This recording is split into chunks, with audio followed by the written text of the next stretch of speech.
Hello बच्चों, आज आज हम लोग क्लास 9 का लोकतांत्रिक राजनीति पढ़ेंगे। लोकतांत्रिक राजनीति में आज है चैप्टर 4 जिसका नाम है चुनावी राजनीति, है ना। हमने पिछले वीडियो में पढ़ा था संविधान निर्माण के बारे में। इस संविधान का निर्माण कैसे हुआ, संविधान कितना हमारे लिए जरूरी है, संविधान के मूल्यों के बारे में, इन सारी चीजों को हमने देखा था।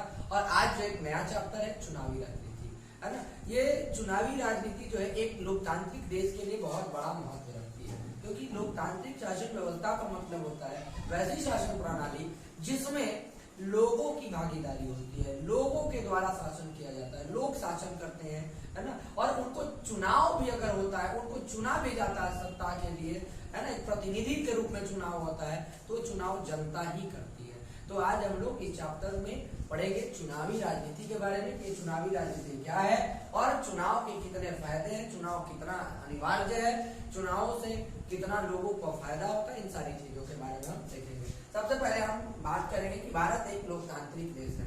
हमारा देश जो भारत है वो एक लोकतांत्रिक देश है, जहाँ पर लोकतांत्रिक का मतलब क्या होता है कि जहाँ पर जनता का शासन होता है, जनता के द्वारा शासन किया जाता है और जनता के लिए शासन किया जाता है। मतलब कि अगर जो भी व्यक्ति जो है चुनाव लड़ते हैं, चुनाव की प्रक्रिया में भाग लेते हैं और जनता के द्वारा उन्हें समर्थन दिया जाता है और चुनाव में वो जीत जाते हैं, तब वो जनता के प्रतिनिधि के रूप में शासन करते हैं, है ना। तो एक लोकतांत्रिक देशों में भारत क्या है, लोकतांत्रिक देश है, जहाँ पे जनता के द्वारा चुने गए प्रतिनिधियों द्वारा जो है सत्ता का क्या किया जाता है, संचालन होता है। यानी कि जनता जिस प्रतिनिधि को, जिस उम्मीदवार को अपना समर्थन देती है, वह जो है जनता के प्रतिनिधि के रूप में सत्ता का, शासन का संचालन करता है। और यह संचालन या सत्ता का संचालन जो होता है वो समाज के सभी वर्गों के लोगों के हित को ध्यान में रखकर किया जाता है।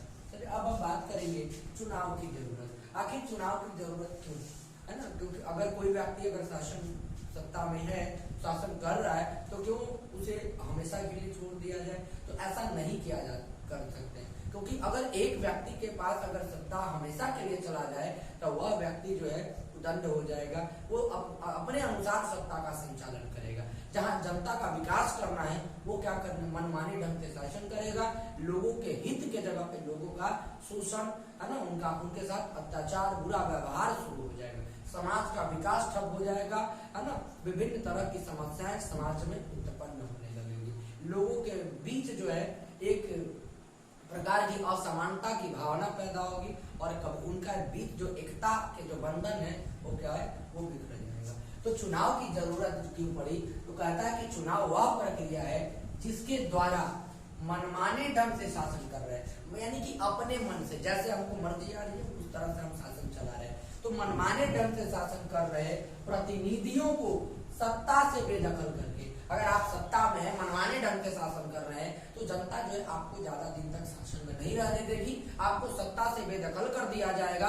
और बेदखल करके एक सुयोग्य व्यक्ति, एक कर्मठ व्यक्ति, है ना, एक अच्छा व्यक्ति, ईमानदार व्यक्ति और अपने पसंद के प्रतिनिधि को क्या करते हैं, चुन सकते हैं। चुनावी प्रक्रिया वह है जिसमें व्यक्ति जो है अपने पसंद के एक अच्छे, एक ईमानदार, कर्मठ, सुयोग्य व्यक्ति का चयन जो है प्रतिनिधि के रूप में करते हैं, जो कि शासन के सत्ता का संचालन करने में योग्य हो, सामर्थ्य हो। साथ ही साथ इस बात का भी ध्यान रखते हैं कि लोकतंत्र में जो है नियमित अंतराल पर चुनाव होना बहुत जरूरी है। अगर नियमित अंतराल पर चुनाव नहीं होगा तो ये सत्ता वर्ग के जो लोग हैं, जो जनता के प्रतिनिधि है, वो क्या हो जाएंगे, मनमाने हो जाएंगे, है ना। वो सत्ता को जो अपने ढंग से चलाने लगेंगे। इसलिए जो है लोकतंत्र में एक नियमित अंतराल पर चुनाव का होना बहुत जरूरी है। भारत में जो है जितने, चाहे वो विधानसभा का चुनाव हो, लोकसभा का चुनाव हो या पंचायत स्तरीय चुनाव हो, सभी चुनावों का जो कार्यकाल होता है, जो भी प्रतिनिधि सत्ता में काबिज होते हैं, चुनाव जीत कर आते हैं, उनका कार्यकाल 5 वर्षों का होता है, क्योंकि 5 वर्षों के बाद फिर से चुनाव होगा। अगर आपने जनता के विकास के लिए, समाज के विकास के लिए कार्य किया है, तो जनता आपका फिर से समर्थन करेगी और आपको फिर से दूसरी बार मौका शासन में चलाने के लिए दे सकती है। तो इसलिए जो है चुनाव का एक नियमित अंतराल पर होना लोकतंत्र के लिए बहुत जरूरी है, ताकि एक बेहतर प्रतिनिधि जो है, एक बेहतर प्रतिनिधि का चुनाव हो सके, जो समाज के हर वर्ग के लिए काम करे। जैसे जो प्रत्येक क्षेत्र में काम करे, चाहे वो शिक्षा का क्षेत्र हो, स्वास्थ्य का क्षेत्र हो, रोजगार का क्षेत्र हो, यानी कि सभी लोगों को रोजगार मुहैया हो, बेहतर स्वास्थ्य सुविधाएं हो, बेहतर शिक्षा दी जाए, है ना, तब इन सारी चीजों से समाज हमारा क्या होगा, सर्वांगीण विकास होगा समाज का। अब हम बात करेंगे कि चुनाव में राजनीतिक प्रतिस्पर्धा, प्रतिस्पर्धा का मतलब कंपटीशन होता है ना। जैसे चुनाव में राजनीतिक प्रतिस्पर्धा का मतलब क्या है, यानी कि चुनावों में हम देखते हैं कि बहुत सारे विभिन्न दलों के उम्मीदवार जो है भाग लेते हैं, वे जो है अपने ढंग से, है ना, प्रचार प्रसार करते हैं। सभी लोगों की यही सोच होती है कि किसी प्रकार चुनाव में हम जीत हासिल करें, तो उनके बीच जो है बहुत ही कड़ी प्रतिस्पर्धा देखने को मिलती है।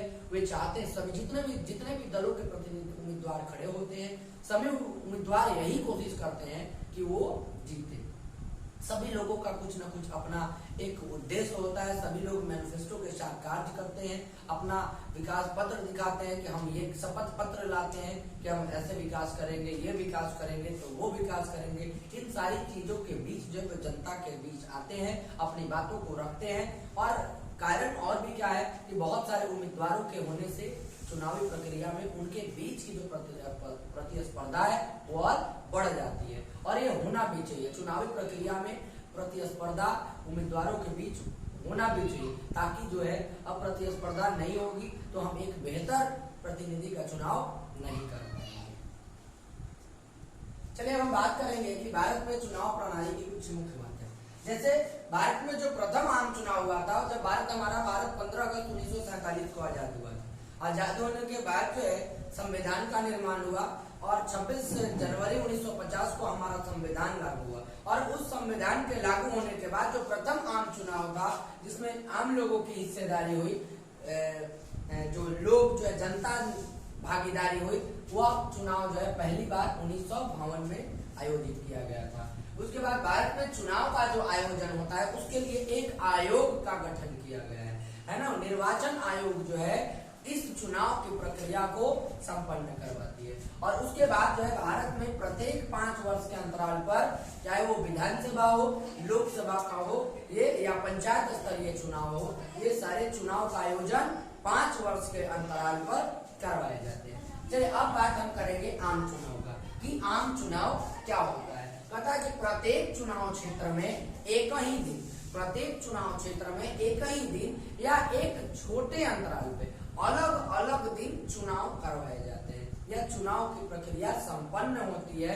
तब ऐसी प्रक्रिया को, वैसे चुनाव को, है ना, आम चुनाव के नाम से जानते हैं, ठीक है ना। यानी कि प्रत्येक चुनाव क्षेत्र में एक ही दिन या एक छोटे से अंतराल पर एक दिन के बाद या 2 दिन के बाद अलग अलग दिन जो चुनाव का आयोजन होता है, तब उसे हम क्या कहते हैं, आम चुनाव कहते हैं। अब बात करते हैं उपचुनाव। उपचुनाव क्या होता है कि किसी क्षेत्र में या कोई क्षेत्र विशेष की बात हम करें, है ना, किसी उम्मीदवार की जो है, प्रतिनिधि की जो है मृत्यु हो जाती है, या वह प्रतिनिधि जो है अपने पद से इस्तीफा दे देता है, तब जो है उसके कारण, उस इस्तीफे के कारण या उसकी मृत्यु के कारण जो सीट खाली हुई, उस खाली सीट के लिए चुनाव होता है, और जिसे हम क्या कहते हैं, उपचुनाव कहते हैं, ठीक है ना। ध्यान रखिएगा कि कई बार जो है किसी क्षेत्र में किसी उम्मीदवार की मृत्यु हो जाए या इस्तीफा दे दे, मृत्यु हो जाए या इस्तीफा दे दे, तब उस खाली सीट के लिए चुनाव का आयोजन होता है, और वैसे चुनाव को क्या कहते हैं, उपचुनाव कहते हैं। अब निर्वाचन क्षेत्र की बात करते हैं कि निर्वाचन क्षेत्र क्या होता है। तो कहता है कि चुनाव के उद्देश्य से देश को जनसंख्या के आधार पर कई क्षेत्रों में बांट दिया जाता है। ठीक है, चुनाव की प्रक्रिया को सहज बनाने के लिए, सरल बनाने के लिए उसे जनसंख्या के आधार पर कई क्षेत्रों में बांट दिया जाता है, तब उस प्रत्येक क्षेत्र को हम निर्वाचन क्षेत्र के नाम से जानते हैं। जैसे अगर अभी वर्तमान में बात करें तो जो लोकसभा चुनाव होता है, जो केंद्रीय मंत्रिमंडल का निर्माण होता है, जैसे अगर हम बात करें प्रधानमंत्री का चुनाव होता है, तो उसके लिए लोकसभा का चुनाव का आयोजन होता है। उस लोकसभा के लिए बात करें तो लोकसभा को वर्तमान में अभी 543 क्षेत्रों में बांटा गया है, ठीक है ना। यानी कि कुल 543 लोकसभा निर्वाचन क्षेत्र है। और अगर बिहार की बात करें तो बिहार विधानसभा निर्वाचन क्षेत्रों की संख्या 243 है, यानी कि बिहार को 243 निर्वाचन क्षेत्रों में बांटा गया है, और भारत को 543 लोकसभा निर्वाचन क्षेत्र में बांटा गया है। अब ये सांसद क्या होते हैं? सांसद का मतलब एमपी यानी कि मेंबर ऑफ पार्लियामेंट। ये तो ऐसे ही क्लियर हो रहा है कि सांसद यानी संसद के सदस्य। तो कहता है कि लोकसभा क्षेत्र से, ये जो 543 लोकसभा क्षेत्र है भारत में, ये लोकसभा क्षेत्र से चुने गए प्रतिनिधि को हम क्या कहते हैं? सांसद कहते हैं, या चुने गए प्रतिनिधि को सांसद कहा जाता है, मेंबर ऑफ पार्लियामेंट कहा जाता है। अब उसके बाद विधायक की बात करते हैं। तो विधायक कौन है? तो विधानसभा क्षेत्र से चुने गए प्रतिनिधि को विधायक या एमएलए के नाम से जाना जाता है, यानी मेंबर ऑफ लेजिस्लेटिव असेंबली। अब बात करते हैं मतदाता सूची। अगर मतदान आपको करना है तो मतदान के लिए आपके पास एक वोटर आईडी कार्ड होना चाहिए, पहचान पत्र होना चाहिए, है ना। अगर उस पहचान, ऐसे तो अब निर्वाचन आयोग ने 14 पहचान पत्र की जो एक लिस्ट जारी की है कि अगर आपको पास वोटर आईडी कार्ड नहीं है तो आधार कार्ड होना चाहिए, तो pan card, bank account, ration card, इस तरह के ड्राइविंग लाइसेंस, है ना।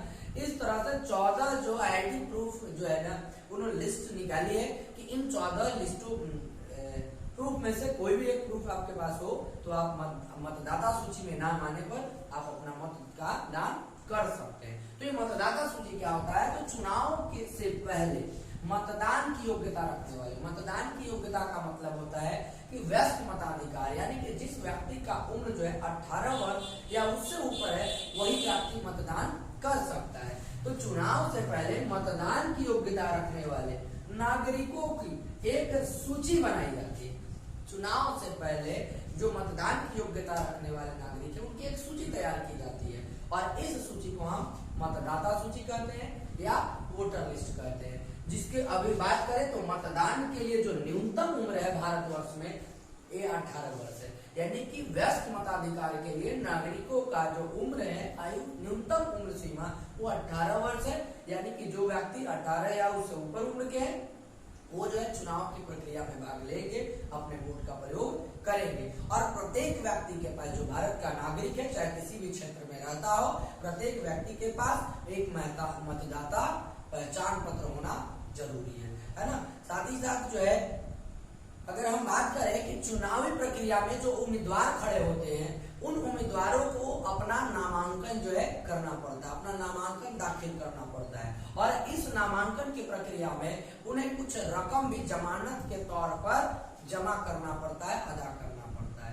उसके बाद अगर कोई उम्मीदवार जो है चुनाव के लिए अपना नामांकन भरता है तो उस नामांकन के बाद जो है वह चुनाव की प्रक्रिया में भाग लेता है, चुनाव अभियान में भाग लेता है। अब चुनाव अभियान शुरुआत होगी तो अब जो है विभिन्न प्रकार के हथकंडे विभिन्न उम्मीदवारों के द्वारा अपनाए जाते हैं। वे जितने भी उम्मीदवार जो अपना नामांकन भरते हैं बस उनका एक ही ख्वाब रहता है ना, कि वे जो है सत्ता को हासिल करें। इसलिए वे विभिन्न तरह के नारों का प्रयोग, वक्तव्य का प्रयोग करते हैं। जैसे 1971 की बात करें, 1971 में 1971 में कांग्रेस पार्टी ने गरीबी हटाओ का नारा दिया था। 1971 में कांग्रेस पार्टी ने गरीबी हटाओ का नारा दिया था, ठीक है ना। उस समय जो चुनाव हुए थे तो उस चुनाव में कांग्रेस पार्टी के द्वारा ये गरीबी हटाओ का नारा दिया गया था। उसके बाद जो है 1977 में 1977 में जनता दल के द्वारा, जनता दल एक पार्टी थी, चुनावी पार्टी है ना, राजनीतिक दल, उसके द्वारा जो है एक नारा दिया गया था, लोकतंत्र बचाओ। यानी कि चुनाव अभियान में विभिन्न राजनीतिक दलों के द्वारा उनके विभिन्न उम्मीदवारों के द्वारा विभिन्न प्रकार के नारों का प्रयोग किया जाता है ताकि वे चुनाव प्रक्रिया में सफल रहे और एक प्रतिनिधि के रूप में उनका चयन हो और सत्ता पे काबिज हो। तो चलिए आज की वीडियो में इतना ही, फिर मिलेंगे इसी वीडियो के दूसरे पार्ट में जहां हम और भी चीजों को देखेंगे। तब तक के लिए धन्यवाद, जय।